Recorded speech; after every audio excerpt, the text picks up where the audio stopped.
Good evening. I'm Worthington Miner, executive producer of Play of the Week. Tonight we are presenting part 2 of The Iceman Cometh by Eugene O'Neill. But first, I would like to introduce Mr. Brooks Atkinson, for 35 years drama critic of the New York Times, who will say a few words to you about Mr. O'Neill and The Iceman Cometh. Mr. Atkinson. The Play of the Week is about to present the second part of The Iceman Cometh. It is one of the last plays of Eugene O'Neill. Few men of any age have been able to recognize and convey the passions, the agonies, and the corrosive humors that lie in the hearts and the minds of derelict mankind. But O'Neill has this depth, a depth of love and respect even for the dregs of society. He knew their speech and their common profanity, their coarseness, and yet he touched these vulgarities with a poet's understanding. O'Neill wrote with respect for the stark truth that he saw as the authentic garment of the tortured human being. The Iceman Cometh is a harsh and ruthless drama. It appeals to the mature mind and the sensitive spirit. It is one of America's greatest plays, and a sensitive and mature audience deserves to see it.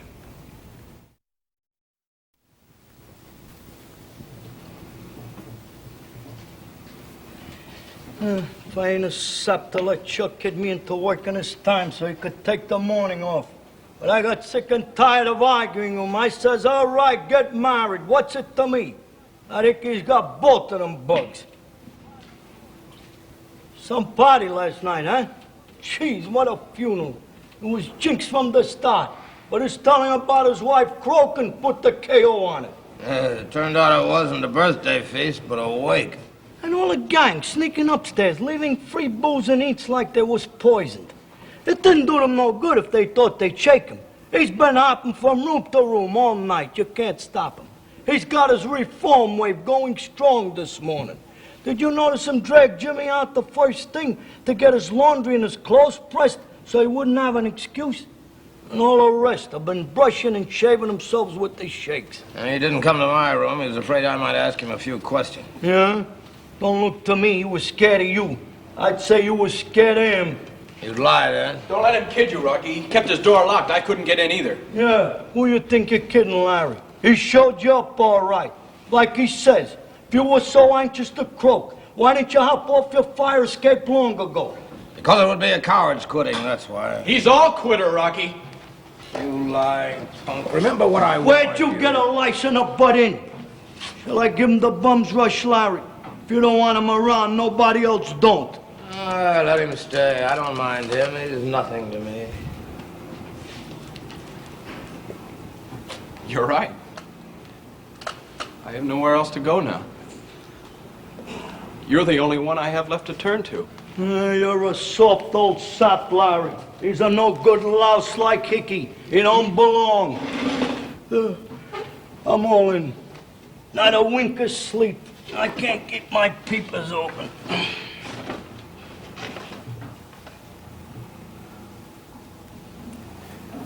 I'm sorry for writing you, Larry. But you get my goat when you act as if you don't give a damn about what happened to me, and you keep your door locked so I can't even talk to you. But that was to keep Hickey out, wasn't it? I don't blame you. I'm getting to hate him. I'm getting more and more scared of him. Especially since he told us his wife was dead. It's that queer feeling he gives me, that I'm mixed up with him in some way. I don't know why, but it started me thinking about Mother. As if she were dead. I suppose she might as well be. Inside herself, I mean. It must kill her when she thinks about me. After all, I'm her only kid. Do you know, Larry? I once had the sneaking suspicion that if the truth were really known, you were my father. Hey, you damn fool. Who put that insane idea in your head? You know it's a lie. Why, anyone in the Coast crowd could tell you that I never laid eyes on your mother until after you were born. Well, I'd hardly ask them, would I? You're right, I know, though. Because I asked her. She brought me up to be frank and ask her anything. She'd always tell me the truth. No, but I was talking about how she must feel about me now. The movement is her life. It must be the final knockout for her if she was to know that I was the one who sold her. Shut up, damn you. It'll kill her. And I'm sure she knows it must have been me. But I never thought the cops would get her. Please believe that. How? I know. I'll admit what I told you last night was a lie. All that bunk about my getting patriotic and my duty to my country. But here's the true reason, Larry. The only reason. It was just for money. I got stuck in abroad and I wanted dough to blow in her and have a good time. That's all I did it for, just money. Damn you, shut up. What the hell is it to me anyway? What's coming off here? Nothing. It's Gabby young punk is talking my ear off, that's all. He's a worse pest than Hickey. Oh, yeah, Hickey. Say, what do you mean about him being scared? You'd ask him questions. What questions? I think he's hiding something, that's what. You notice he didn't say what his wife died of. Oh, lay off of that. The poor guy. What are you getting at anyway? You don't think it's just a gag of his? I don't. So damn sure that he brought death here with him. I could feel the cold touch of it on him. Oh, bunk. You got croaking on a brain, old cemetery. Say, you mean she committed suicide on account of his cheating or something? It wouldn't surprise me. I'd be the last to blame her. But that's crazy. Geez, if he'd done that, he wouldn't tell us he was glad about it, would he? He ain't that big of a bastard, is he? You know better than that, Larry. You know she'd never commit suicide. She's like you. She'll hang on to life even when there's How nothing... about you? You had any guts or decency? Well, I suppose I'd take that hop off that fire escape you two yelling to take. Who am I to judge? I'm through with judging. Yes, I suppose you'd like that. What the hell is this about? What do you know about Hickey's wife? How do you know she didn't... He doesn't. Hickey's addled what little brains he's got. Show him back to his table. I'm sick of him. You heard Larry. I'd like an excuse to give you a good punch in the snoot, so move quick. If you think moving will get rid of me. If she committed suicide, you gotta feel sorry for Hickey, huh? You can understand how we go bughouse and I'll be responsible for all the crazy stunts he's staging here. But how can you feel sorry for him? When you know he says he's glad she done it and you can tell he means it. Nuts. I don't get nowhere trying to figure his game. But I know this. You better lay off of me in my stable. Oh, gee, Larry. What a night them two pigs give me. When the party went dead, they pinched a couple of bottles and brung it up their room and got stinko. I don't get a wink of sleep, see? Just as I dropped off on a chair there, they come down looking for trouble. Or else they raise hell upstairs, laughing and singing. So then I get scared. They get the joint pinched and go up and tell them to can the noise. And every time they call my frame with the same old argument. So you agree with Hickey, do you, dirty little guinea? So we're who is, are we? Well, we agree with Hickey about you, see? You're nothing but a lousy pimp, and I slapped him. Oh, not beat him up like a pimp, would you? Slapped him. But it don't do no good. They keep at it over and over. Gee, I get the earache just thinking of it. Listen, they say, if we're who is, we got a right to have a regular pimp and not stand for no punk imitation. We're sick of wearing out our dogs, pounding sidewalks for a double-crossing bartender when all the thanks we get is he looks down on us. We're gonna find us a guy who really needs us to take care of him and ain't ashamed of it. We're going on strike, and you can like it or lump it. Who is going on strike? Can you tie that? They'd say, we're taking a holiday. We're going to beat it to Coney Island and shoot the shoots, and maybe we'll come back, and maybe we won't. And you can go to hell. So they put on their lids and beat it. The both of them stink 'em. Rocky.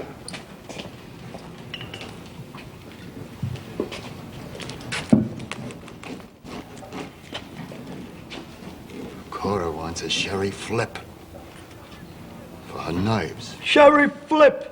She don't need nothing for her nerve. What does she think this is, the Waldorf? I told her what will we use for sherry. There wasn't no egg unless she laid one. She says, is there a law you can't go out and buy the makings, you big tramp? Oh, the hell with her. She'll drink booze or nothing. Oh, gee. The guy ought to buy his bride anything on the wedding day she wants, I should think. Pipe the bridegroom, Larry, all dolled up for the killing. Ah, shut up. One day on that farm in Jersey, that's what I'll give you. And you'll come running in here some night yelling for a shot of booze because the crickets is after you. Jeez, Chuck, that lousy hickey certainly made a prize couple of suckers out of you. What's he got to do with it? And we always said we was going to. Well, we're going to, see? Now, don't give me no arguments. Cora, only give me a minute's rest all night. Same old stuff over and over. Do I really want to marry her? I says, sure, baby, why not? She says, yeah, but after a week, you'll be thinking what a sap you was. You'll make that an excuse to go off on a periodical. And then I'll be tied for life to a no-good soak. And the first thing I know, you'll have me out hustling again, your own wife. And she busts out crying. That makes me mad. I say, I wish I was drunk right now. Because if I was, you wouldn't be keeping me awake all night beefing. You open your yap and I knock the stuffings out of you. And she yells, that's a sweet way to talk to the girl you're gonna marry. Oh, gee. She's got me hanging by the ropes. I wish I had a quart of this red eye under my belt right now. Well, why the hell don't you? Oh, you'd like that, wouldn't you? I'm wise to you. You don't want to see me get married and settle down like a regular guy. You'd like me to stay paralyzed all the time so I could be like you, a lousy pimp. Listen! I don't take that even from you, see? Oh, you want to make something of it? No, don't make me laugh. You see, I can beat 10 of you with one mitt. Now, I wouldn't let in your belly, you won't. Oh, Chuck, Rocky, come on, cut it out. I'll cut your guts out, you dirty son of a bitch. That's it. Go on, murder each other, you damn crazy loons, with Hickey's blessing. Didn't I tell you he brought death here with him? Huh? All right, you. Let go of that shiv and I'll put this gat away.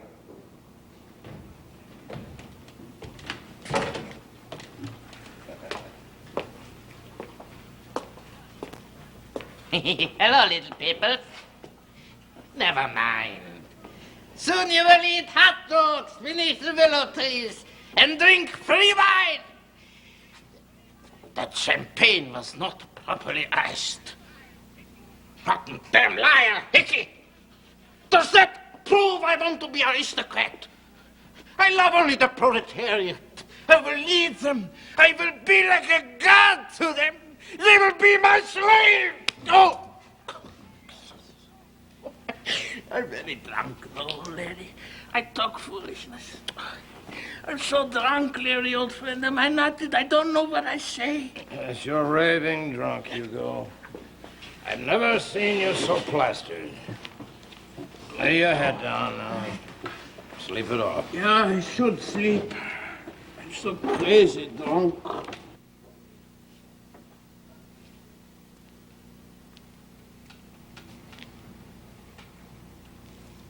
The bread's cut and my job's finished. Do I get the drink I earned? I'm finished with this dump for keeps. There's the key to my room. I ain't coming back. I'm going to my own folks where I belong. I don't stay where I ain't wanted. Sick and tired of messing around with white men.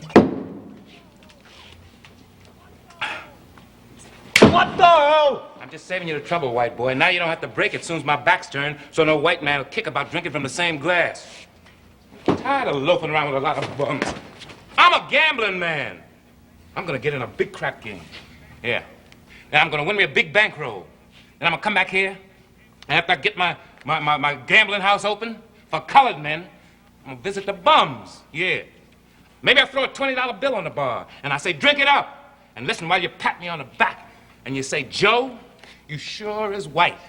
But I'll say, no, I'm black, and my dough is black man's dough, and you proud to drink with me, else you don't get no dough, no drink.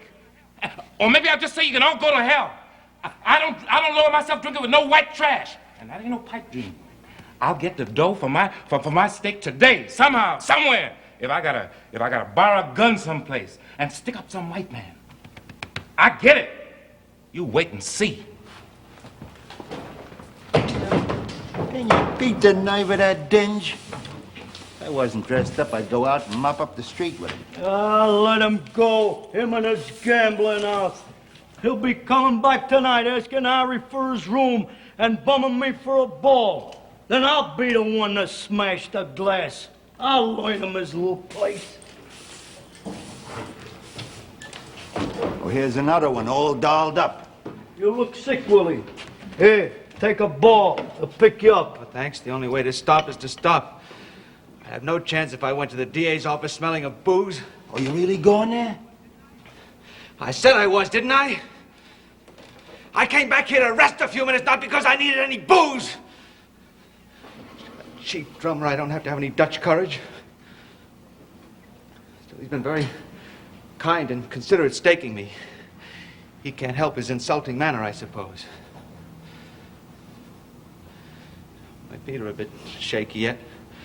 I better rest for a few minutes.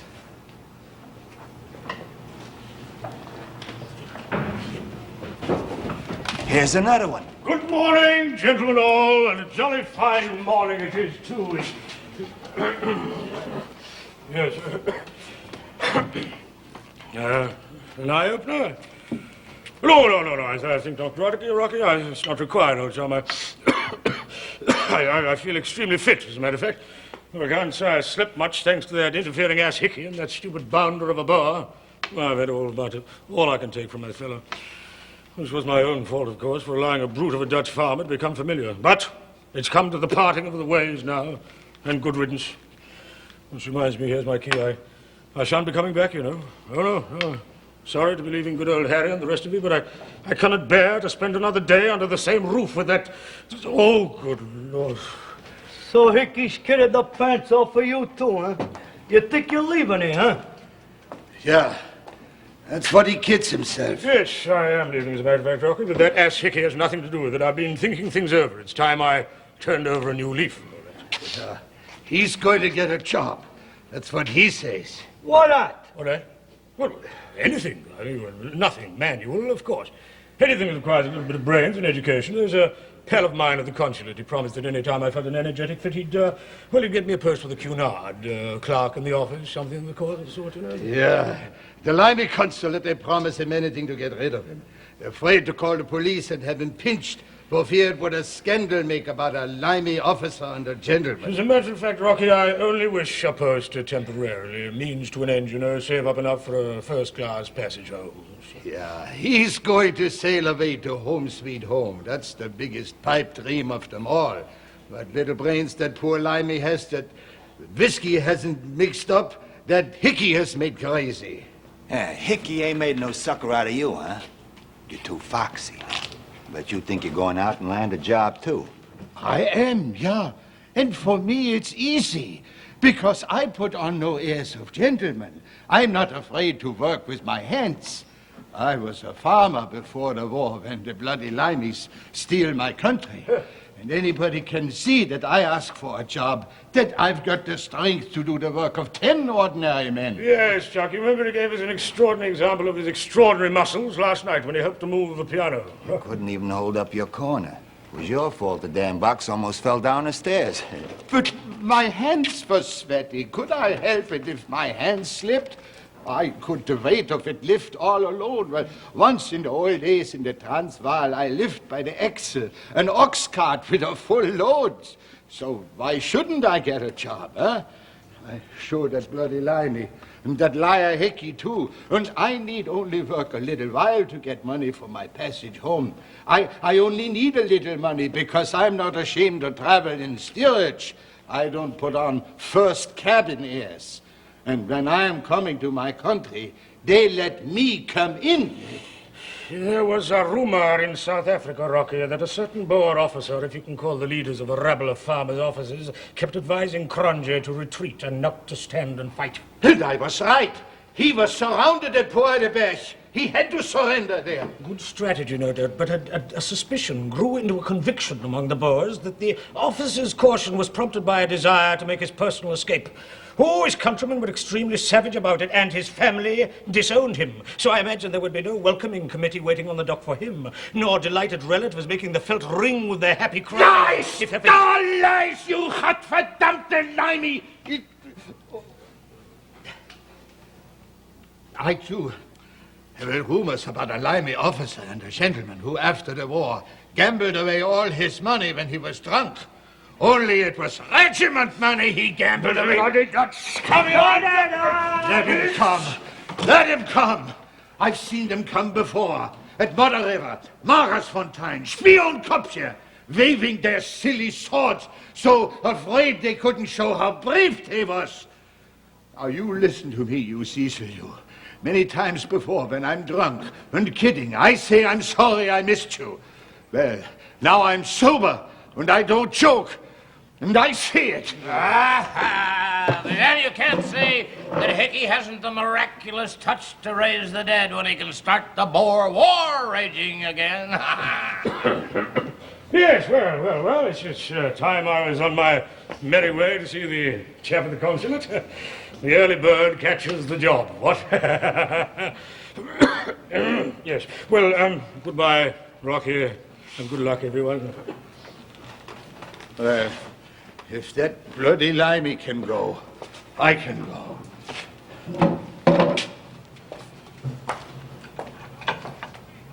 Well, why don't you beat it? Well, I just happened to think. I mean, it's hardly the decent thing to pop off without saying goodbye to good old Harry. I mean, he's one of the best, old Harry, and good old Jimmy, too. Well, they ought to be down at any moment now. I'm sorry, I seem to be blocking your way out. Oh, no. I just wait to say goodbye to Harry and Jimmy, too. See? Can you beat them simps? Hell, I forgot Cora. She'll be throwing a fit. That's right. Wait on her and spoil her, you poor sap. Here, Parrot. I'd like to have a talk with you. What about? About the trouble you're in. Oh, I know you don't admit it. You're quite right. That's my advice. Deny everything. Keep your mouth shut. Make no statements whatever without first consulting your attorney. Say, what the hell You can trust me. I'm a lawyer. And it just occurred to me that you and I ought to cooperate. Of course, I'm going to the DA's office this morning to see about a job on his staff, but that may take time. Meanwhile, it would be a good idea for me to take a case or two on my own to prove that my brilliant record in law school was no flash in the pan. So why not retain me as your attorney? You're crazy. What do I want with a lawyer? That's right. Don't admit anything, but you can trust me. So let's not beat around the bush, huh? Remember, they get you in the end. I know from my father's experience. No one could have felt safer than him. When anybody mentioned the law, he nearly died laughing. What? Did you get that, Larry? This damn fool thinks the cops are after me. I wish to God they were, and so should you if you had the honor of a louse.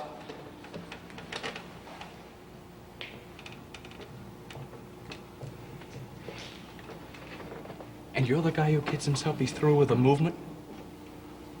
Why, you lying old faker. You're still in love with it. And you're not in any trouble, Parrot? I was hoping that, well, it's all right. No offense meant. Forget it. Oh, no, that's all right, Willie. I'm not sore at you. It's this damned old faker that gets my goat.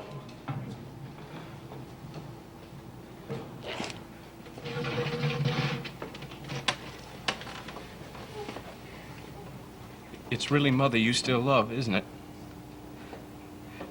But I can understand how you still can't help feeling it. Because I love her, too. You know I do, don't you? So you see, I couldn't have expected that they would be caught. You've got to believe me. It was just to get a few lousy dollars to blow in on abroad, and no other reason. Honest. That's all I did it for. For the love of God, I told you, you can't make me judge you. You don't keep quiet, you'll be saying something soon that'll make you vomit your own soul. Like a drink of rot gut that won't stay down. The hell with you.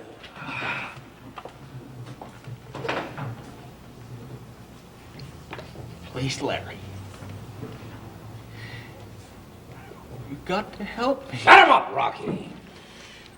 I swore I'd have no drinks with Hickey if I died of drought, but I've changed my mind. Emmy owes it to me, and I'd get blind to the world today if it was the Iceman of death himself treating. What made me say that, I wonder? Damn it, Fitz. Death was the Iceman that Hickey called to his home.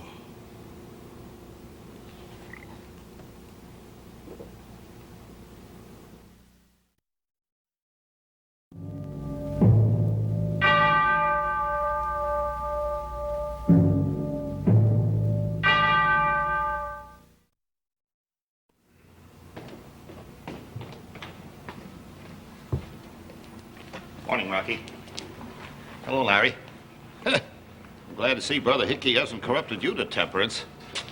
I wouldn't mind a shot myself. No, much as I needed after the hell of a night I put in. Oh, boy, that drummer son of a drummer. Oh, boy, I had to lock him out. But I could hear him through the wall doing his spiel to someone all night long. Why, he's still at it with Jimmy and Harry when I just came down now. Oh, but the hardest to take was that flannel-mouth flatfoot Mick trying to tell me where to get off at. I have to lock him out, too. He's a liar, Rocky. It was me locked him out. Come over here and sit down. You're just the man I want to see. If I'm to handle your case, we better have a talk before we leave. We'll have no talk. Do you think I want your father's son as my lawyer? They take one look at you and bounce us both out on our necks. I don't need a lawyer anyway. All I've got to do is see the right ones and get them to pass the word along. They will, too.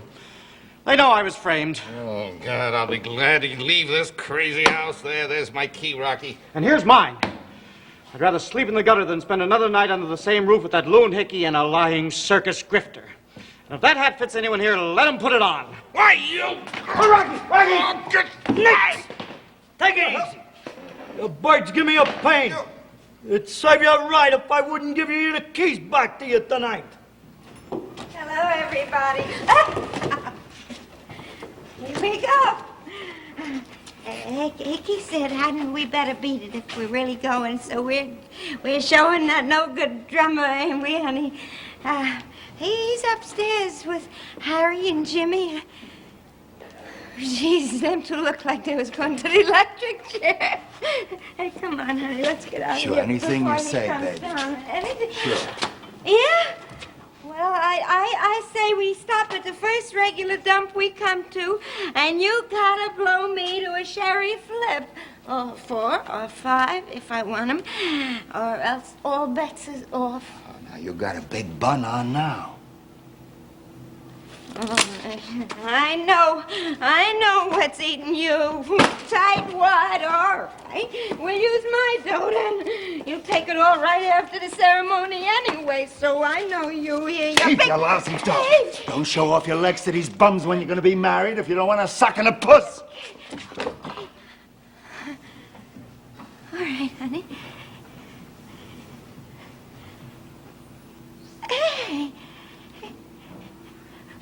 Why don't all you barflies come to the wedding? Well, here we go, guys. Hey. Wait, Rocky, what are you deep or something? I said Chuck and me was going. Well, goodbye. Give my love to Jersey. Aren't you going to wish us happiness, you dirty little guinea? Sure. Here's hoping you don't murder each other before next week. Oh, baby, now, come on. What do we care for that pimp? Now, here's Hickey coming on. Let's get out of here. One regular guy and an all right tot gone to hell. That last Hickey ought to be croaked. Well, here we are. We got this far, at least. Good work, Jimmy. I told you weren't half as sick as you pretended. No excuse whatever for Now, thank you for postponing taking your hands off me. I merely mentioned that I'd feel more fit tomorrow. Well, mine's on me today, I suppose. Finish it now, so it'll be dead forever and you can be free. Oh, cheer up, Governor.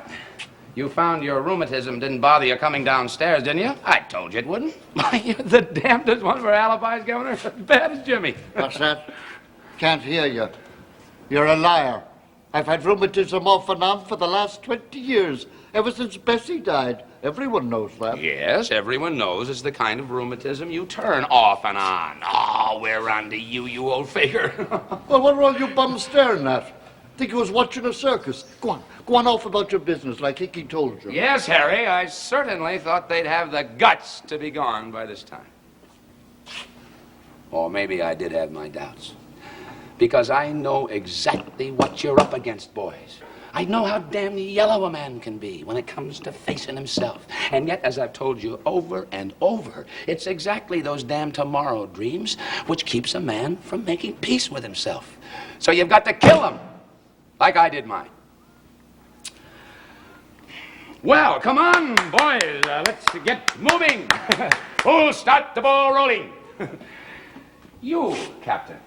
And you, General, you're nearest the door. Besides, you're old war heroes. Come on, show us some of that good old Battle of Monte River spirit we've heard so much about. Well, you can't sit around here all day acting as if you were scared the street outside would bite you. Right you are, Mr. Bloody Nosy Parker. It's time I was off. I only stayed behind to say goodbye to you, Harry, old chum. Goodbye, Captain. Hope you have luck. Oh, I'm bound to, I'm bound to.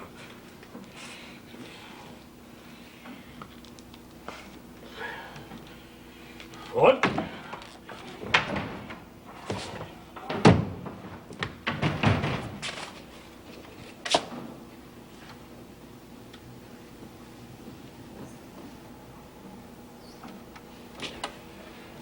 All right. If that lousy liney can go, I can go.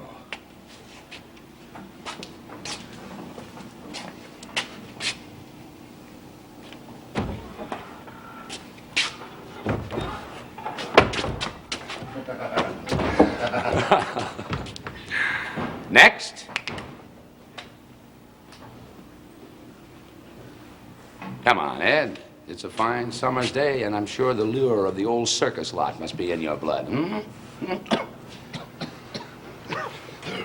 That's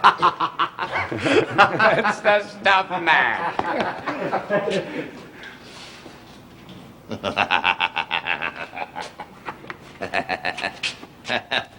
Goodbye, Harry.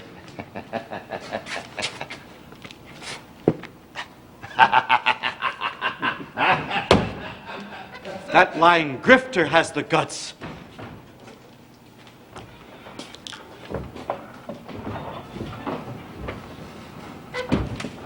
Goodbye, Harry.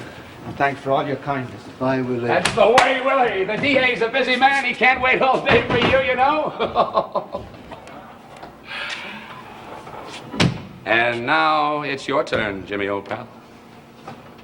Oh, not Jimmy. You can't do that to yourself. Why, one drink on top of that hangover and an empty stomach and you'll be awry-eyed. Tomorrow. I will tomorrow. I'll be all right tomorrow. All right. I'm going. Take your hands off me. It's the spirit. You'll thank me when it's all over.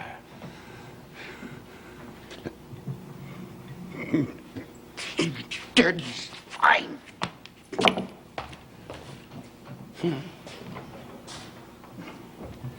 Well, all set for an alcohol rub, huh? No hard feelings. I know how he feels. I've seen the day when if anyone forced me to face the truth, I'd have shot him dead. Well, Governor, Jimmy made the grade. It's up to you. Oh, now, come on, Harry. If he's got the guts to go through with the test... Leave Harry alone. Oh, I'd make up my mind about myself if I was you, Larry, and not bother over Harry. He'll come through all right. I've promised him that. He doesn't need anyone's bum pity. Do you, Governor? No, BG. You keep your nose out of this, Larry. I've always been meaning to take this walk, ain't I? What's to be scared of in taking a quiet stroll around my own ward? What's the weather like outside, Rocky? Fine day, boss. Well, it don't look fine to me. Looks as though it'll rain cats and dogs any minute. Ooh, my rheumatism. No, it's me eyes. Half blind, BG. Makes things look black. Ah, I see. It is a fine day now. Huh. Too damned hot for walking, if you ask me.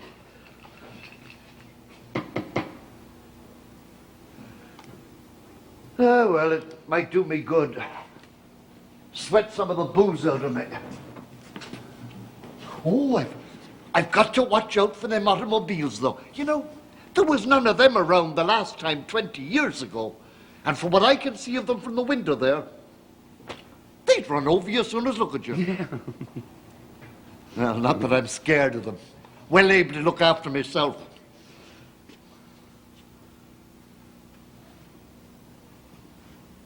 Well, so long, fellas.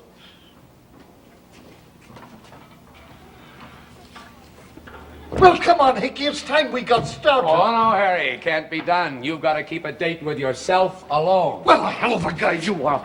I thought you'd be willing to see me across the street, seeing I'm half blind and deaf too. Can't hear those damned automobiles. Well, to hell with you. I've never needed no one's help, and I don't know. You know what gets me, Hickey, is I can't help thinking the last time I went through that door, it was to poor Bessie's funeral. After she'd gone, I didn't feel life was worth living. Swore I'd never go out again. Somehow, it doesn't feel right for me to go even now, Hickey. It's like as if I was doing wrong to her memory. Now, Governor, you can't let yourself get away with that one anymore. I remember now as clear as day the last time. Aye, it was just before she... It was a fine Sunday morning. We was going out to church together. It's a great act, Governor, a great act. But you know better, and so do I. You never did want to go to church or any place else with her. She was always on your neck, making you go out and do things when all you wanted to do was get drunk in peace. You're a damn liar! But see, if there was a mad dog outside, I'd go and shake hands with him rather than stay here with you. Gee, he made it! I'd have give you 50 to 1. He'd never make it. He stopped. I'll bet you he'll be coming back. Sure, he's coming back. So are all the others. By the night, they'll all be here again. You dumbbell, that's the whole point. No, he ain't neither. He's gone to the curb. He's looking up and down, scared stiff of automobiles. There ain't more than 2 an hour. Comes down the street, the old boob. Now it's my turn, I suppose. You think when I say that I'm finished with life, that I'll welcome closing my eyes in the long sleep of death? You think that's a coward's lie? But what do you think, Larry? So I'm afraid to live, am I? And even more afraid to die, so I sit here with my pride drowned in the bottom of a bottle so that I can't see myself shaking in my breeches with fright or hear myself whining and praying, "Beloved Christ, let me live a little longer, if only for a few days or a few hours even. Have mercy, Almighty God. Let me still clutch greedily to my heart this sweet treasure, this jewel beyond price, the dirty, stinking bit of withered old flesh that's my beautiful little life." You think you'll make me admit that to myself? But you just did admit it. That's the stuff, Hickey. Show the faker up. He can't play that on me like this. He's got to help me. Yes, Larry, you've got to settle with him. I'm leaving you entirely in his hands. He'll do as good a job as I could at making you give up that old grandstand bluff. I'll see the two of you in hell first. Jeez! Harry's down across the street. He's gonna fool you, Hickey. What the hell is he stopping for? Right in the middle of the street. You'd think he was paralyzed or something. Oh, he's quitting. He's turned back. Gee, look at that old bastard travel. Here he comes. Rocky, give me a drink, quick. Oh, gee, that scared me out of a year's growth. Oh, that guy ought to be pinched. Oh, it's not safe walking on the streets. Oh, that ends it for me. Give me that bottle.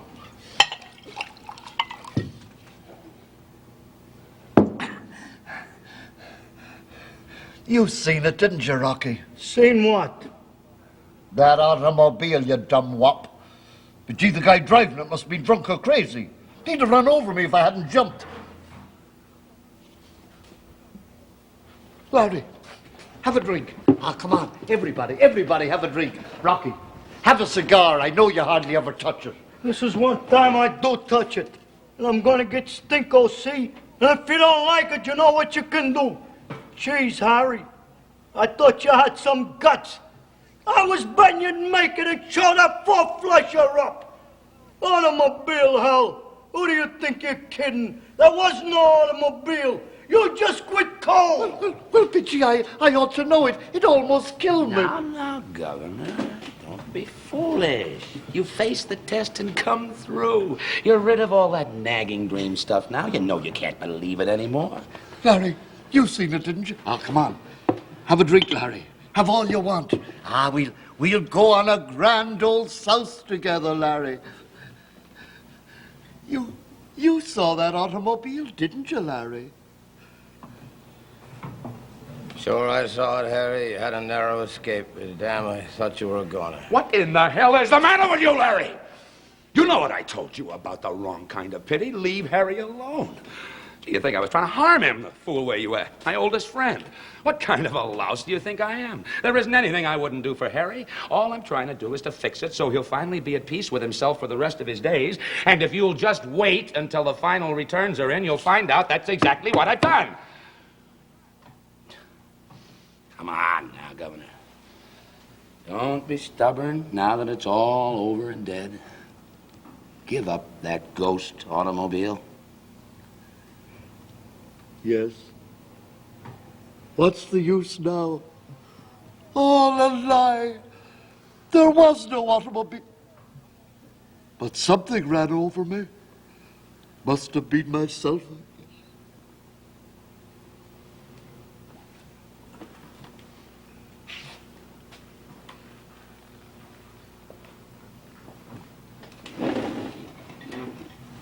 I guess I'll sit down. I feel all in. Like a corpse speech.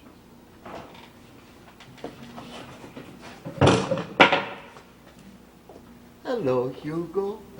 Coming up for air? Stay passed out. That's the right dope. There ain't any cool willow trees. Unless you grow your own in a bottle. Hello, little Harry. Little monkey face. We will drink champagne beneath the willow tree, but the slaves must ice it properly. Rotten, damned hickey. Peddler pimp for nouveau riche capitalism. When I lead the jackass mob to the sack of Babylon, I will make them hang him to a lamppost the first one. Good work. I'll help pull on the rope. Have a drink, Hugo. Oh, no, thank you. I'm too drunk now. I hear myself say crazy things. Do not listen, please. Larry will tell you, I have never been so crazy drunk. I must sleep it off. What's the matter, Harry? You look funny. Oh, you look dead. What's the matter? I don't know you. Listen, I feel I'm dying too because I'm so crazy drunk. It's very necessary that I sleep. I can't sleep here with you. You look dead. Another one has begun to enjoy your peace. Huh? Oh, I know it's tough on him right now, but that's only the first shock. They'll both come through all right. You believe that? I see you do. You mad fool. Well, of course I believe it. I tell you, I know from my own experience. Close that big clam of yours, Hickey.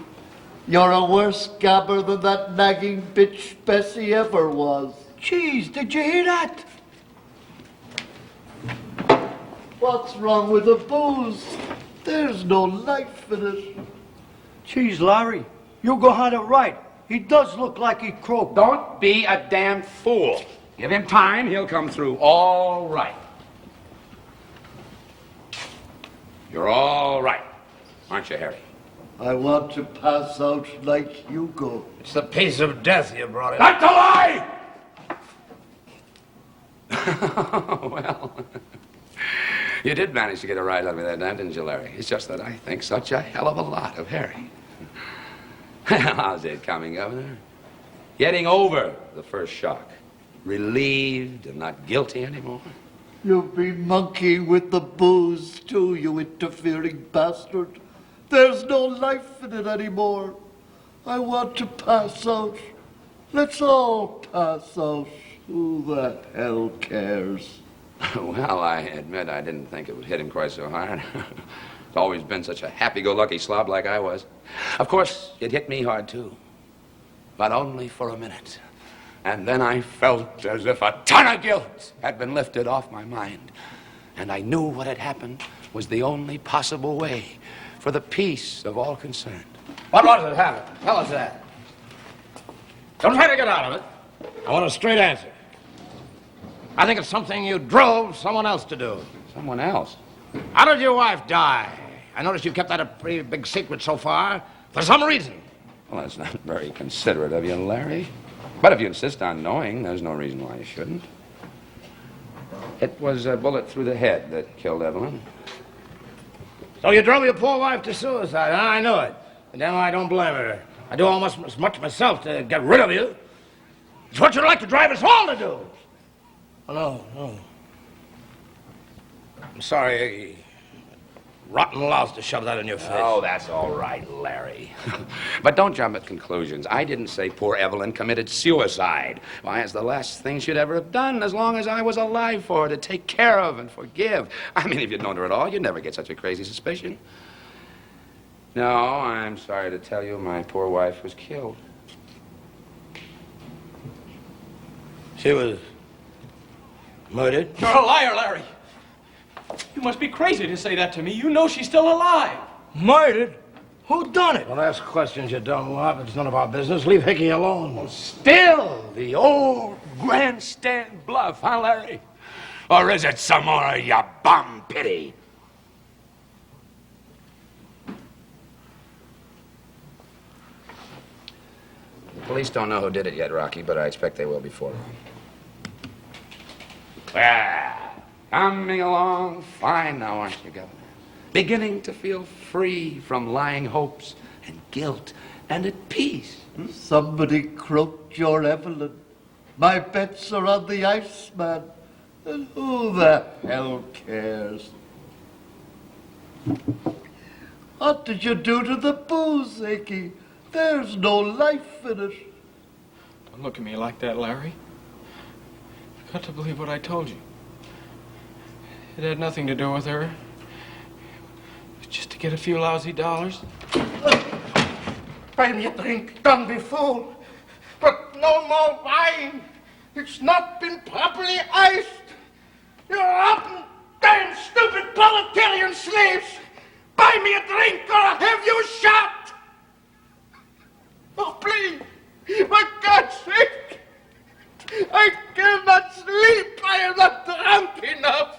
Oh. Life is a crazy monkey face. Always there's blood beneath the willow trees. I hate it. I'm afraid. Oh, please.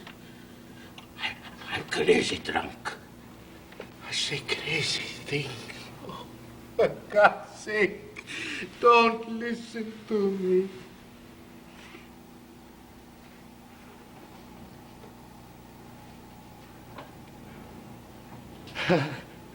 You're beginning to worry me, Governor.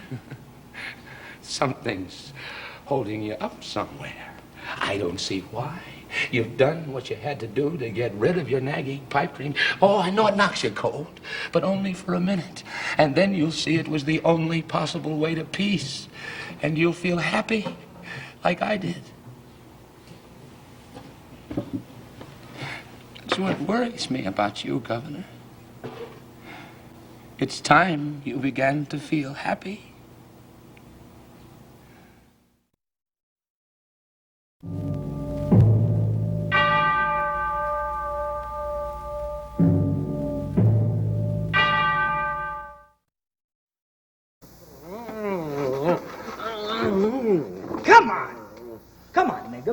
back room. It's after hours. Oh, the hell with it. Let the dump get pushed. I'm through with this lousy job. Who's that? Been scrapping, huh? Start it off on your periodical, like. Yeah. Ain't you glad? What's it to you? Not a thing. But this is something to me. I'm out on my feet holding down your job. You said if I take your day, it'll leave me at 6. Well, it's 1:30 a.m. Well, you're taking over now. Get me, no matter how blasted you are. Blasted hell. I wished I was. I lapped up a gallon, but it don't hit me right. What the hell with the job? I'm telling Harry I'm quitting. What a prize sap you've been. Tending bar when you got 2 good hustlers in your stable. Yeah, but I ain't no sap now. I'll learn them when they get back from Coney. Gee, that quarter sure played you for a dope.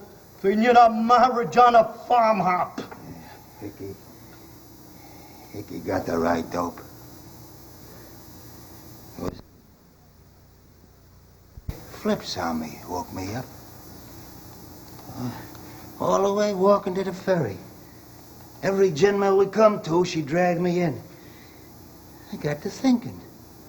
Gee, what won't she want when she gets the ring on her finger and I'm hooked? So I tells her at the ferry, kiddo, you can go to Jersey or to hell, but count me out. Oh, she said it was I told you to go to hell because you start hitting the booze. And I got to thinking, too.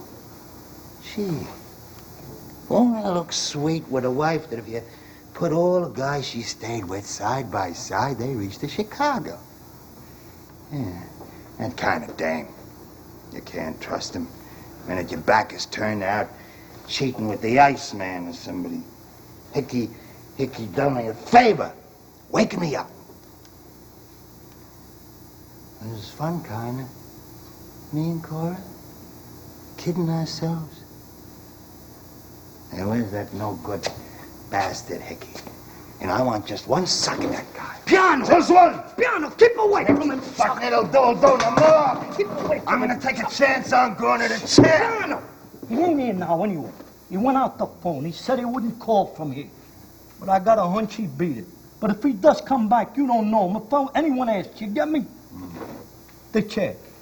Maybe that's where he's going. I don't know nothing, see? But it looks like he croaked his wife. You mean she really was cheating on him? And I don't blame the guy. I don't give a damn what he done to his wife. But if he gets the hot seat, I won't go until no morning. Oh, me neither. Not after throwing it in my face, I'm a pimp. What if I am? Why the hell not? What's he done to her? Gee, the poor old slob is so licked he can't even get drunk. And all the gang, they're all licked. Jimmy tomorrow was the last. Schwartz the copper brung him in. Saw him sitting on a dock looking at the water and crying. Gee, there ain't enough guts left in the whole gang to bottle a mosquito. Ah, the hell with it. Who cares? Give me a drink. Hey, I see you've been hitting the red eye, too. Yeah, but it don't do no good. I can't get drunk right. That dirty dinge was able to get his snoot full and pass out. Gee, even Hickey can't phase a nigger. You think he was phased? You seen him come in, stinko, and he pulled out a gun and said he'd plug Hickey for insulting him, and then dropped it and begun to cry. He said he wasn't a gambling man or a tough guy no more. He was yellow. He's got no business in a bar after hours. Why don't you chuck him out? Oh, the hell with it. Who cares? I don't. Excuse me, white boys. Excuse me for living. I don't stay where I ain't wanted. My pig's in the back room, ain't she? Well, I'm gonna collect the dough I wouldn't take this morning like a sucker before she blows it. Yeah, I'm coming too. I'm through working. I ain't no lousy bartender. you object to my sitting here, Captain, you just tell me and I'll pull my freight. No apology required, Joseph, old chum. Anybody could tell you I should feel honored that a bloody Kaffir would lower himself to sit beside me. I'm waiting, baby. Dick! Sure. I've been expecting. I got it all ready. Here. Geez, imagine me kidding myself. I wanted to marry a lousy. That's nothing, baby. Imagine the sap I'd have been when I can get the dough just as easy without it, huh? Hello there, old cemetery. Hello, tightwad. You still around? Ask Larry. He knows I'm here all right. Although he's pretending not to. I'd like to forget I'm alive. Still trying to kid himself with that old grandstand philosopher stuff. But he can't get away with it now. Kept himself locked up in his room until just a while ago. Alone with a bottle of booze. But he couldn't make it work. He couldn't even get drunk. He just had to come out. There must have been something there he was even more afraid to face than there was Hickey and me. I guess he got looking at the fire escape, thinking how handy it was if he was really sick of life and only had the guts to die. He's been thinking of me too, Rocky. Trying to figure out a way to get out of helping me. He doesn't want to be bothered understanding. But he does understand all right. He used to love her, too. So he thinks that I ought to take that hop off that fire. Damn the hell are you trying to make me your executioner? Execution? Then do you think that that's... I don't think anything. What am I doing here with you, Stu? Remember, I had something on my mind. What? Oh, I got it now. I was thinking how you was both regular guys. I think two guys like them saps to be hanging around like a couple of stupid bums and wasting themselves. Oh, not that I blame you for not working. All the suckers work. But there's no percentage in being broke when you can grab good jack for yourself and let someone else work for you. Is that? I mean, like I do. Ain't I right? Sure I am. So don't be a sucker, see? Hey, you ain't a bad-looking guy. You could make a hustler who's a good gal and start a stable, and I'll help you and wise you up to the inside dope on the game. Well, what about it? What if they do call you dirty names? What the hell do you care any more than I do? I'm through with all whores. I wish they were all in jail, dead. Well, you won't touch it, huh? All right, stay a bum. Jeez, Larry. He's one dumb boob, ain't he? Dead from the neck up. He doesn't know a good thing when he sees it. But how about you, Larry? You ain't so dumb, so why not, huh? All the hustlers think you're racist. It'd be a pipe for you, especially with me, to help you and wise you up. You wouldn't have to worry where your next drink's coming from or wear dirty clothes. Well, don't it look good to you? No, it doesn't look good, Rocky. I mean, the kind of peace that Hickey's brought you. It isn't contented enough if you have to make everyone else a pimp, too. I'm a sap to waste my time on you. A stoop bum is a stoop bum, and you can't change him. Jeez. We all ought to get drunk and stage a celebration when that bastard goes to the jail. I'll celebrate with you and drink long life to him in hell. Oh, the poor mad devil. Oh, pity again, the wrong kind. He'd welcome the chair. Yes. What are you so damn scared of death for? I don't want your lousy pity. Gee, I hope he don't come back, Larry. We don't know nothing now. We're only guessing, see? But if that bastard keeps on talking, He'll come back and he'll keep on talking. He has to. He's lost confidence that the piece he's sold us is the real McCoy, and it's made him uneasy about his own. He'll have to prove That's a to damn us... lie, Larry. I haven't lost confidence a damn bit. Why should I? By God, whenever I made up my mind to sell someone something I knew they ought to want, I've sold them. mean, that isn't very kind of you, Larry. Make a crack like that when I've been doing my best to help. Keep away from me! I don't know nothing about you, see? Well. How are we coming along, everybody? I'm sorry I had to leave you for a while, but there was something I had to finally get settled. It's all fixed now. When are you going to do something about the booze, Hickey? We all know you did something to take the life out of it.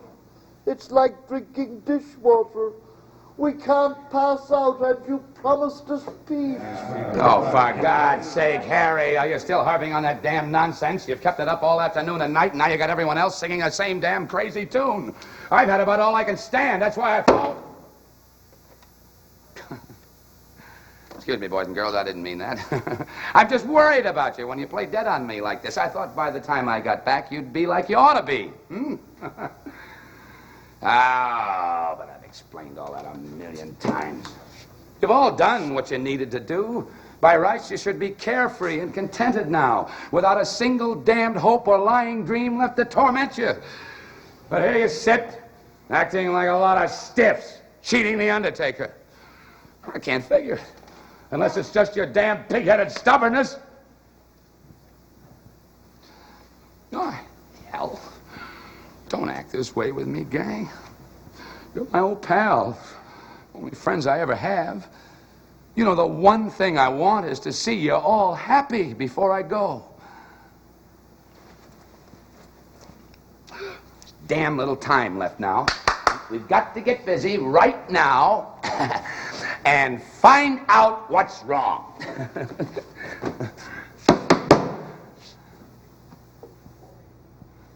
Oh, can't you appreciate what you've got, for God's sake? Can't you see you're free now to be yourselves without having to feel remorse or guilt or lie to yourselves about reforming tomorrow? There is no tomorrow now. You're rid of it forever. You've killed it. You don't have to give a damn what you are anymore. You've finally got the game of life licked. Can't you see that? All right, why don't you get pie-eyed and celebrate? Why don't you laugh and sing Sweet Adeline? God. You know, the reason I can figure is you're putting on this rotten, half-dead act is just to get back at me because you hate my guts. Now, don't do that to me, gang. Makes me feel like hell to think you hate me. It makes me feel you suspect I must have hated you, but that's a lie. Ah, I know.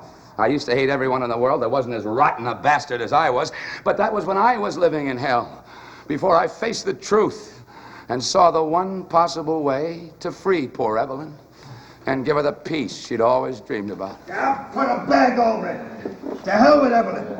What if she was cheating? Who the hell cares what you did to her? That's your funeral.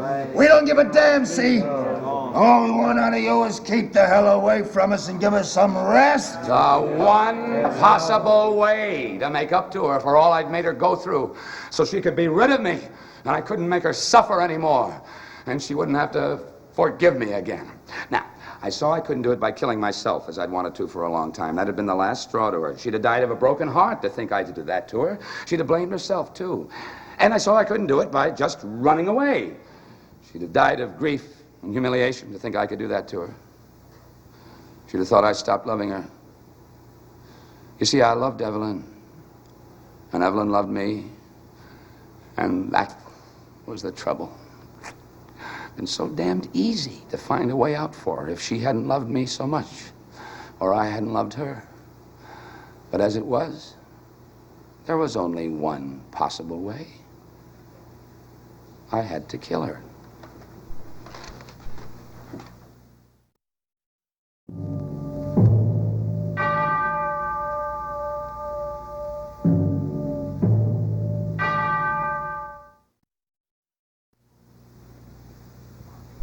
That fool, can't you keep your mouth shut? We may hate you for what you've done to us here this time, but we remember the other times when you brought kindness and laughter instead of death. We don't want to know anything that will make us help send you to the chair. Oh, shut up, you yellow faker. Can't you face a thing? Wouldn't I deserve the chair, too, if I It's worse if you kill someone and they have to go on living. I'd welcome the chair. I'd wipe it out. It'd square me with myself. I wish you'd get rid of that bastard, Larry. I can't have him pretending there's anything in common between him and me. It's what's in your heart that counts. There was love in my heart, not hate. No, you lie. I couldn't hate her. I don't. And it had nothing to do with her anyway. Ask Larry. Stop shoving your rotten soul in my lap. Now don't worry about the chair, Larry. I know it's still tough for you not to be terrified by death. But when you've made peace with yourself like I have, you simply won't give a damn. Now listen, everybody. I made up my mind that the only way to clear things up for you, to show you how carefree and contented you ought to be now that I've made you get rid of your pipe dreams, is to show you what a pipe dream did to me and Evelyn. And I'm certain if I tell you about it from the beginning, you'll appreciate what I've done and why I did it and how damn grateful you ought to be instead of hating me. Well, you see, even when we were kids, Evelyn and me, we always loved... We don't want to hear it. All we want is to pass out in a little peace. Oh, all right, if that's the way you feel about it. I'm not going to cram it down your throats. I don't have to tell anyone. I don't feel guilty. I'm just worried about you. What did you do to the booze, Ziggy? That's what we'd like to hear. We all know you did something to take the life out of it. Ain't that right, Jimmy? It's an absurd lie, all my nonsense about tomorrow. Naturally, they'd never give me my position back. I wouldn't dream of asking them. It'd be hopeless. I didn't resign. I got fired for drunkenness. And that was years ago. Much worse now. It was absurd of me to excuse my drunkenness by pretending it was my wife's adultery that ruined my life. As Icky guessed, I was a drunkard before that, long before. I discovered early in life that living frightened me when I was sober.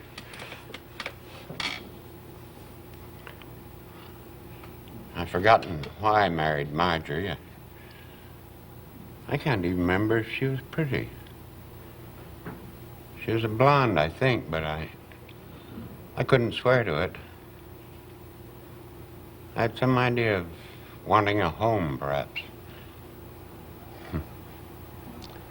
Why Marjorie married me, God knows. It's impossible to believe she loved me.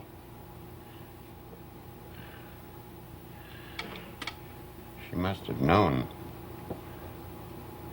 that I much preferred drinking all night with my pals to being in bed with her. So naturally, she was unfaithful. I didn't blame her. I really didn't care. I was glad to be free. Even grateful to her, I think, for giving me such a good, tragic excuse to drink as much as I damn well pleased.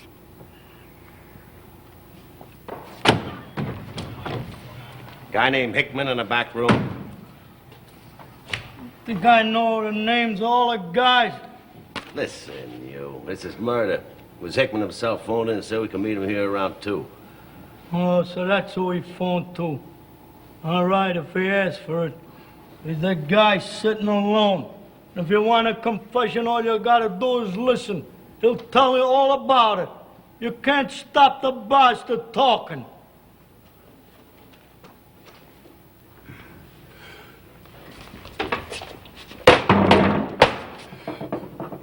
I've got to tell you, you're being like you are now is all wrong. It gets my goat. It puts things in my mind about myself. It makes me think, if I got balled up about you, how do I know I didn't get balled up about myself? And that is plain damn foolishness. Why, once you know the story of me and Evelyn, you'll see there wasn't any other possible way out of it for her sake. Only I've got to start way back at the beginning or you won't understand. You see, even as a kid, I was always restless I had to keep on the go. You know the old saying, minister's sons are sons of guns? Oh, well, that was me and then some. Home was like a jail. And I didn't fall for that religious bunk. Listening to my old man whooping up hellfire and scaring those poor Hoosier suckers into shelling out their dough handed me a laugh. Although I had to hand it to him, though, the way he sold them nothing for something. I guess I'd take after him. Made me such a good salesman. Well, anyway, as I said, home was like a jail, and so was school, and so was that damned hick town. The only place I liked was the pool rooms, where I could smoke sweet Caprals and mop up a couple of beers, thinking I was a real hell-on-wheels sport. Well, we had one hooker shop in town, and of course I liked that too. Not that I hardly ever had the entrance money. My old man was a tight old bastard. But I used to like to sit around the parlor and joke with the girls, and they liked me because I could kid them along and make them laugh.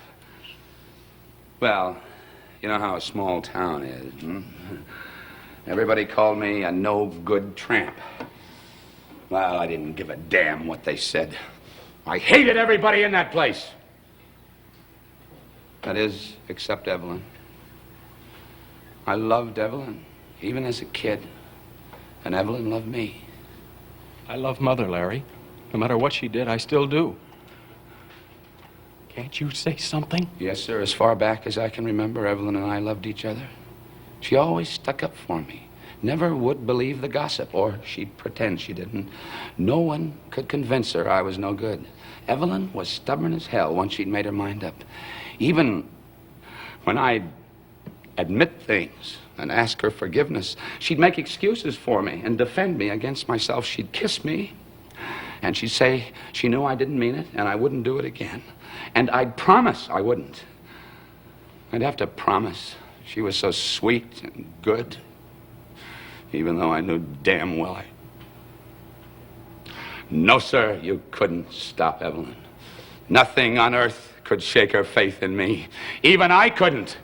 She was a sucker for a pipe dream. Well, naturally, her family forbid her seeing me. They were one of the town's best. Rich, even for that Hickberg, owned the trolley line and the lumber company. Strict Methodist, too, and oh, they hated my guts. But they couldn't stop Evelyn. She'd sneak notes to me and meet me on the sly. Well, I was getting more restless, and that town was getting more like a jail, and I made up my mind I had to beat it. Now, I knew what I wanted to be by then. I'd met a lot of drummers around the hotel, and I liked them. They were always telling jokes. They were sports. They kept on the move, and I liked the life. And I knew I could kid people and sell things. But the hitch was getting the railroad fare to the big town. So I told Molly Arlington my trouble. She was the madam of the cat house, and she liked me. She laughed, and she said, "Sure, kid, I'll bet on you. I'll stake you. Why, with that grin and that line of bull, you ought to be able to sell skunks for good ratters." Oh, I liked Molly. She gave me confidence in myself. And I paid her back, too. I remember the first dough I ever earned. I wrote her a kidding letter saying I was peddling baby carriages, and she and the girls ought to take advantage of our bargain offer.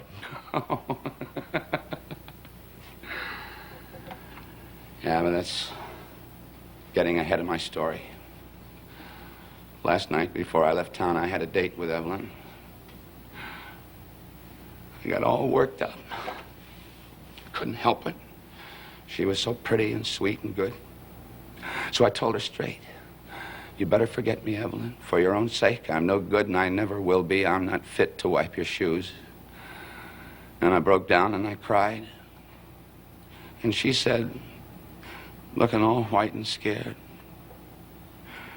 "Why, Teddy, don't you love me anymore?" And I said, "Love you? God, Evelyn, I love you more than anything in the world." And she said, "But that's all that matters, Teddy, because nothing but death can stop my loving you. So I'll wait, and when you're ready, you send for me and we'll get married, and I'll make you happy. And when you're happy, you won't want to do any of the bad things you've done anymore." And I said, "Of course I won't, Evelyn." And I meant it. I believed it. I loved her so much she could make me believe anything. Get it off your chest, you long-winded bastard. You caught her cheating with the Iceman and you croaked her, and who the hell cares? So I beat it to the big town. I got a job easy, see, and for me it was a cinch to make good. I had the knack. It was like a game, sizing people up real quick, spotting what their pet pipe dreams were, and then kidding them along that line, pretending you believed what they wanted to believe about themselves. And then they liked you. They trusted you, and they wanted to buy something to show their gratitude. God, it was fun. Yeah, still all the while I'd feel guilty, as if I shouldn't be having such a good time away from Evelyn. So in each of my letters, I'd tell her how I'd miss her. But I'd warn her, too. I'd tell her all my faults, how I liked my booze, and so on. But nothing could shake her faith in me or her dreams of the future. And after each of her letters, well, I'd be as full of faith as she was. So after I got enough dough saved to get us started off right, I sent for her, and we got married. Oh, God. Wasn't I happy for a while? And wasn't she happy? Now, look, I don't care what anyone says. I'll bet there was never two people more in love than me and Evelyn. Not only then, but always after, in spite of everything I did. Well, it's all there at the start, everything that happened afterwards. I never could learn to handle temptation. I'd want to reform, and I'd mean it. I'd promise myself, I'd promise Evelyn. I'd tell her, it's the last time. And she'd say, I know it's the last time, Teddy. You'll never do it again. Well, that's what made it so hard. It's what made me feel such a guilty skunk, her always forgiving me. My playing around with women, for instance. It was only a harmless good time to me. It didn't mean anything. But I knew what it meant to Evelyn, so I'd say to myself, never again. But you know how it is, traveling around. Those damn lousy hotel rooms. I get so I'd see things in the wallpaper. Lonely and homesick. But at the same time, sick of home, too. I'd feel free. I want to celebrate a little. Well, I never did do any drinking on the job, so it had to be dames. Any tart. What I'd want was some tramp I could be myself with without being ashamed. Someone I could tell a dirty joke to and she'd laugh. Jeez. All the lousy jokes I had to listen to and pretend was funny. Well, sometimes I'd try a joke I thought was a corker on Evelyn. She'd make herself laugh, but I could see she thought it was dirty, not funny. And she always knew about the tarts I'd been with when I'd come home from a trip. She'd kiss me and look in my eyes, and she'd know. And I'd look in her eyes and see how she was trying not to know, and then saying to herself, well, even if it's true, he couldn't help it. He hasn't got me, and he's lonely. They tempt him. It's only his body. Anyway, he doesn't love them. I'm the only one he loves. And she was right. I never loved anyone else. I couldn't if I wanted to. Well, she even forgave me when it all had to come out in the open. You know how it is when you keep on taking chances. You get lucky for a while, but you get nicked in the end. I picked up a nail from some tart in Altoona. Yeah. And she picked it up from some guy. That's all in came with a hell of it. Well, I had to do an awful lot of lying and stalling when I got home, but it didn't do any good. The quack I went to got all my dough, and then he told me I was cured, but I wasn't. And poor Evelyn. But anyway, she did her best to make me believe she fell for my lie about how traveling men get things from drinking cups on trains. Anyway, she forgave me the same way she'd forgive me when I'd show up from one of my periodical drunks. And you all know what I'd be like at the end of one of those. You've seen me. Like something lying in a gutter no alley cat would lower itself to drag in. Like something they throw out of the DT ward at Bellevue along with the garbage. Like something that ought to be dead and isn't. Well, Evelyn wouldn't have heard from me in a month or more. She'd have been waiting there alone at home with the next-door neighbors shaking their heads and feeling sorry for her out loud. That is, before she got me to move to the outskirts, where there weren't any next-door neighbors. And then one day, the door would open, And in I'd stumble, looking like what I said, into her home, which I kept so spotless and clean, and I had promised it would never happen again, and here I was, swearing again. It's the last time. And I could see disgust having a battle in her eyes with love. But love always went out. She kissed me as though nothing happened, as though I'd just come home from a business trip. Well, Christ, can you imagine the guilty skunk she made me feel? If she only admitted once that she didn't believe any more in her pipe dream that someday I'd behave. But she never would. Evelyn was stubborn as hell. Once she'd set her heart on anything, you couldn't shake her faith that it had to come true tomorrow. Well, it's the same old story over and over for years and years. Kept piling up inside her and inside me. God, can you picture all I made her suffer and all the guilt she made me feel and how I hated myself? If she only hadn't been so damn good, if she'd been the kind of a wife I was a husband, God, I'd even pray sometimes I'd say to her, go on, why don't you, Evelyn? I wouldn't mind. Serve me right. I'd forgive you. No. Oh, only I'd pretend I was kidding. Yeah. Like I used to kid her about her being in the hay with the Iceman. She'd have been so hurt if I said it seriously. She'd have thought I stopped loving her. Hey, I bet you think I'm kidding, huh? That no woman could have stood what she stood and still loved me so much? That it isn't human for any woman to be so pitying and forgiving? Well, I'm not kidding. And if you'd ever seen it, you'd know it was written all over her face. Sweetness and love. Pity and forgiveness. Wait, I'll show you. I always carry her picture. Yeah.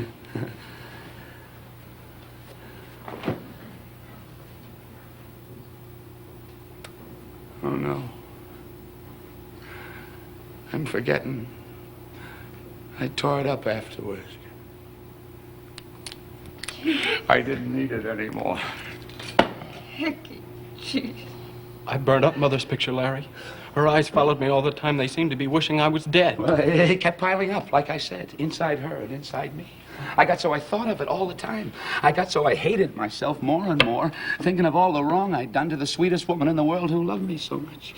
I even caught myself calling myself a lousy bastard every time I saw myself in the mirror. And I felt such pity for her, it drove me crazy. You wouldn't believe it, would you, Larry, that a guy like me who's knocked around so much could feel such pity? And it got so I wound up every night with my face buried in her lap, bawling and begging for forgiveness. And of course, she'd always say, it's all right, Teddy. I know you won't ever again. Oh, Christ. Christ, I loved her so. When I began to hate that pipe dream, I began to think I was going bughouse because I couldn't forgive her for forgiving me. I even caught myself hating her for making me hate myself so much. I tell you, there is a limit to the guilt you can feel and the forgiveness and pity you can take. You've got to begin blaming someone else too. And it got so sometimes when she'd kiss me, it was as though she did it on purpose to humiliate me, as though she spit in my face. And then I'd see how rotten to me that was, and it only made me hate myself all the more. You'd never believe it, would you, Larry? That a good-natured, happy-go-lucky slob like me could hate so much. And as the time got near, when I was due to come here for my drunk around Harry's birthday, I got nearly crazy. I kept swearing to her every night that this time I really wouldn't, until I made it a real final test to myself and to Evelyn. And of course, she'd encourage me and say, I know you won't this time, Teddy. You'll conquer it, dear. And we'll be so happy, dear. Well, when she'd say that and kiss me, I'd believe it, too. And then she'd go upstairs to bed, and I'd stay up alone because I didn't want to disturb her tossing and rolling around. And I'd get so damn lonely. And I'd think how peaceful it was here, sitting around with the old gang, getting drunk and forgetting love, laughing and joking and singing and telling lies. And finally, I knew I'd have to come. And I knew if I came this time, it was the finish. Because I never have the guts to go back and be forgiven again. And that would break poor Evelyn's heart. Because to her it would mean I didn't love her anymore. Well, that last night, I'd driven myself nearly crazy trying to figure a way out for her. I went in the bedroom. I was going to tell her it was the end. But I couldn't do it. She was sound asleep. And I thought to myself, oh, God, if she never wakes up, she'll never know. And then it came to me. The one possible way out for her sake. I remember I'd given her a gun for her protection while I was away, and it was in the bureau drawer. She'd never feel any pain. She'd never wake up from that dream. So? Give us a rest. Who the hell cares? So I killed her. There's no use lying anymore. You know the truth anyway. It was because I hated her. And then I saw I'd always known that was the only possible way to give her peace and free her from the misery of loving me. And I saw it meant peace for me, too, knowing she was at peace. And I felt as if a ton of guilt had been lifted off my mind. I remember I looked down at the bed, and suddenly I had to laugh. I couldn't help it. And I knew Evelyn would forgive me. And I remember speaking to her as if it was something I always wanted to say. Well, you know what you can do with your pipe dream now? You damn bitch! Oh.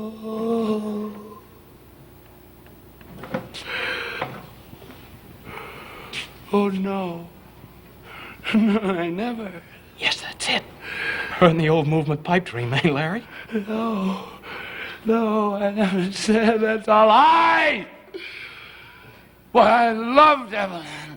More than anything in life, I must have gone insane to say that to her. Oh, boy. Boys! You're my old pals. You've known old Hickey for years. You know I never... Harry! Harry! You know Hickey longer than anyone.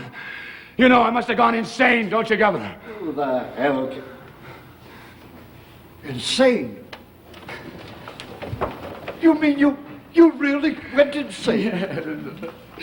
I couldn't have said that to her. I couldn't have laughed. That's enough, Hickman. Now you know who we are.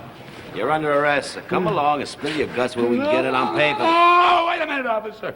You owe me a break. I phoned and made it easy for you, didn't I? Just a few minutes. Harry, you know I couldn't have said that to Evelyn unless You've been crazy ever since. Everything you've said and done to your... Oh, now, Governor, up to your old tricks again, eh? I know what you're driving at, but I'm not going to let you get away with it.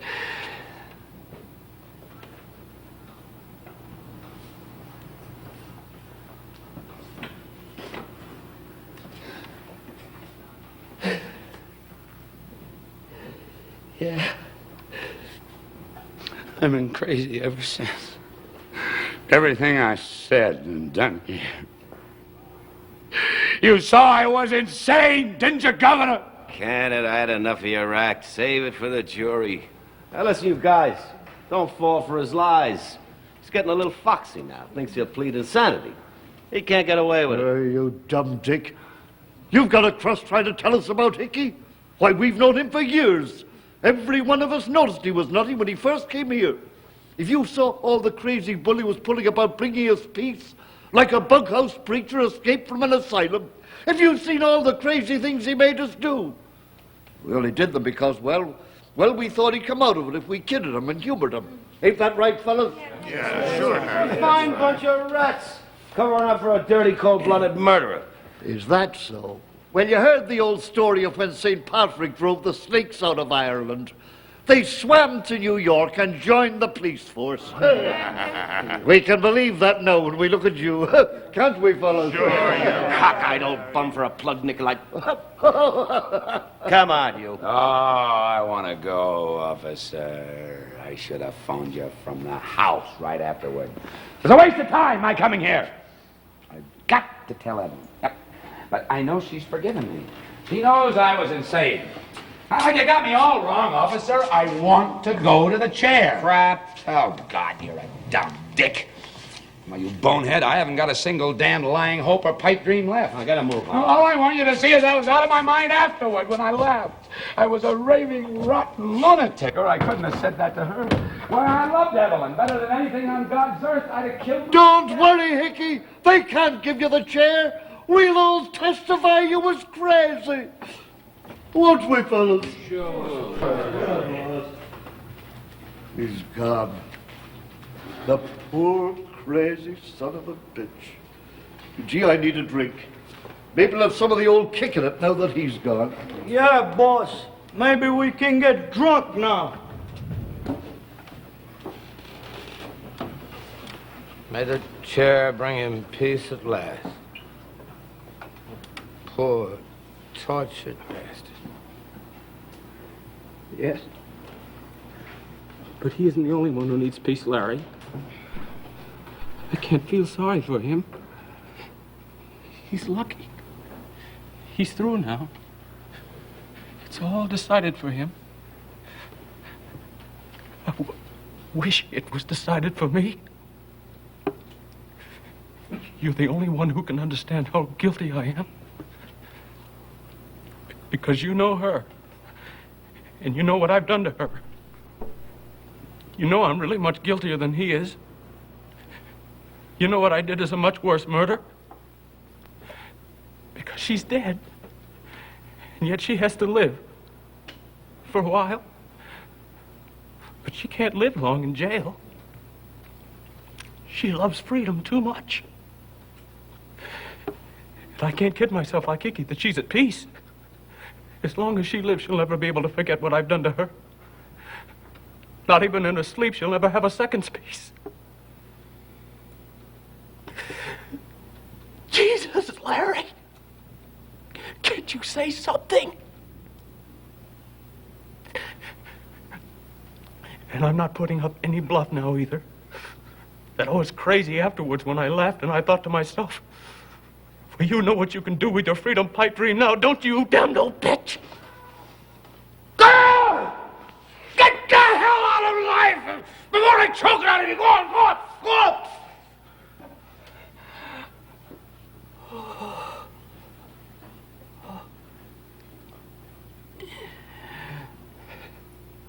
Thanks, Larry. I just wanted to be sure. I can see now that that's the only possible way I can ever get free from her. I guess I've really known that all my life. And go up for the love of God. Mad, tortured bastard. For your own sake.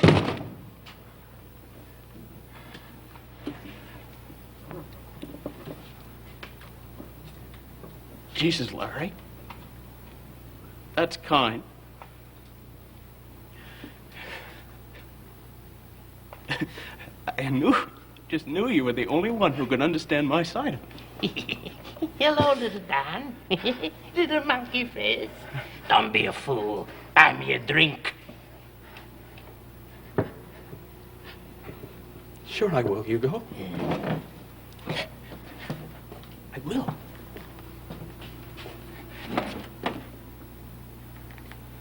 Tomorrow.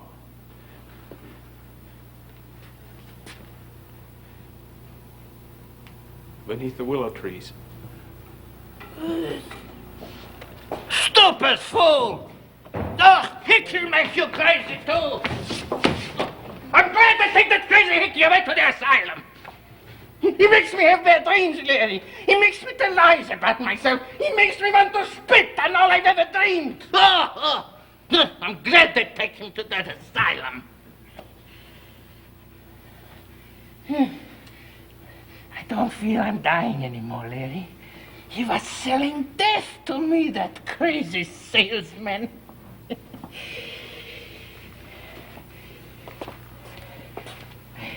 I think I have a drink now, Larry. Fellas, I'm beginning to feel the old kicker I'm a liar. It's putting life back into me. Gee, if all I've lapped up hits me, I'll be paralyzed before I know it. You know, it was Hickey that kept it from... Yeah, but sure, that's crazy. But he was crazy, and he'd have had all of us bug house too. Look at me, pretending to start for a walk, just to keep him quiet, when I knew damned well it wasn't the right day for it. Sure, the sun was scorching, and the streets were full of automobiles. You know, I could feel myself getting sunstroke, and an automobile damn nearly ran over me.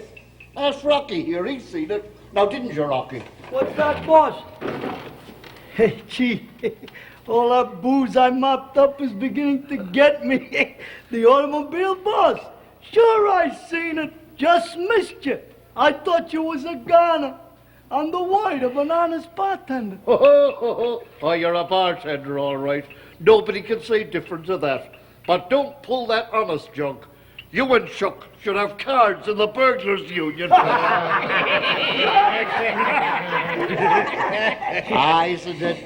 Isn't it grand to hear laughter here once again? You know, all the time that poor old Hickey was here, you know, I didn't have the heart. So, fellas, it's on the house. To Hickey, good luck to him in Madawan. Bottoms up. Madawan! Why, Dory?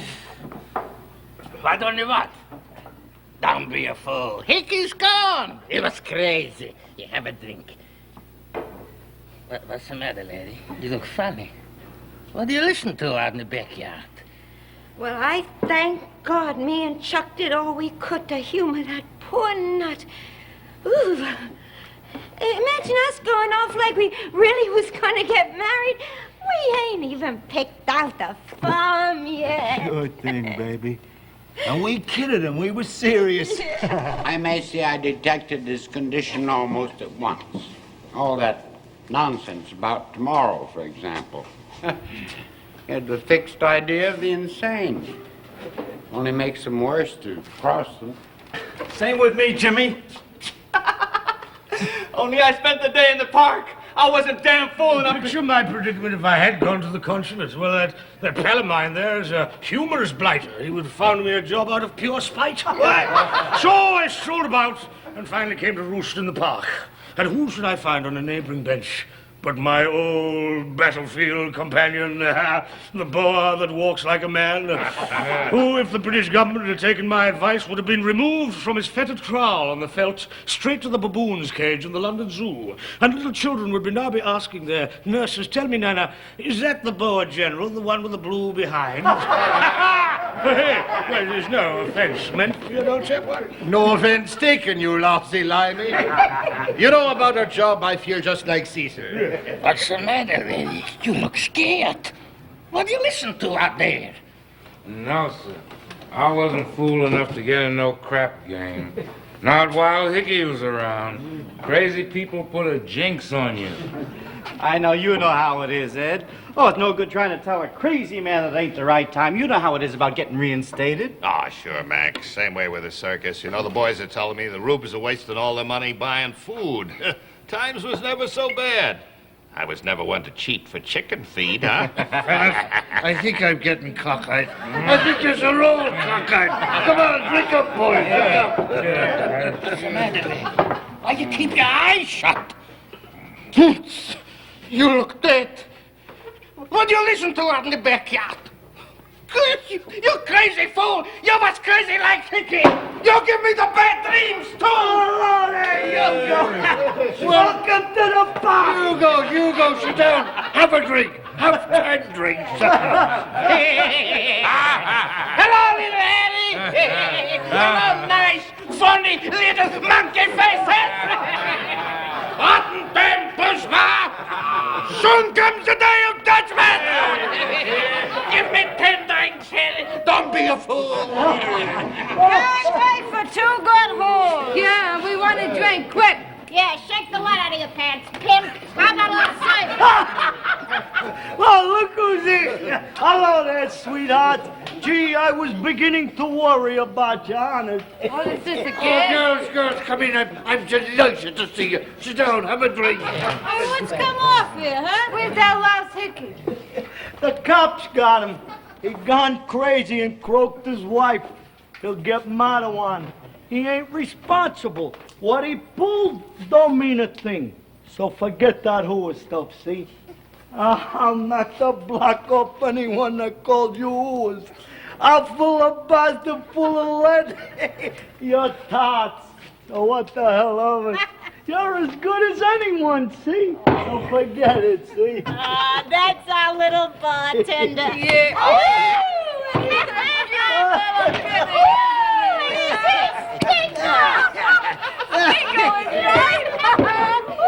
ain't got nothing on us, huh? Wow, do we have a diamond comb? The only way out for him for the peace of all concerned, as Hickey says. Tell his yellow soul he doesn't soon, I'll go up and throw him off like a dog his guts ripped out. You put out of misery. Hey, what's that? Oh, nothing. Something fell off the fire escape. A mattress, I'll bet. Some of these bums have been sleeping on a fire escape. They better cut that out now. This is no fresh air cure. Come on, stop crabbing up the party, Harry. Let's drink up, huh? Yeah. Poor devil. God rest his soul in peace. The damn pity again, the wrong kind, as Hickey says. There's no hope for me. I'll never be a success in the grandstand or anywhere else. Life is too much for me. I'll be a weak fool looking with pity at the two sides of everything until the day I die. And may that day come soon.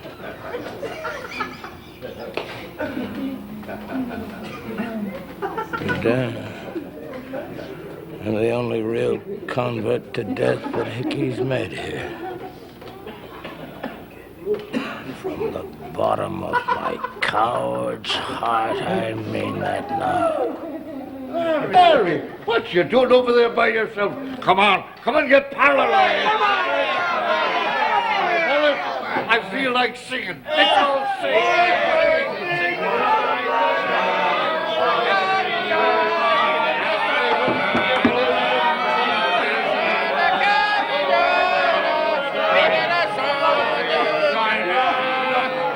Capitalist swine! Stupid bourgeois monkey faces! The days grow hot of Babylon! Discord beneath thy tree!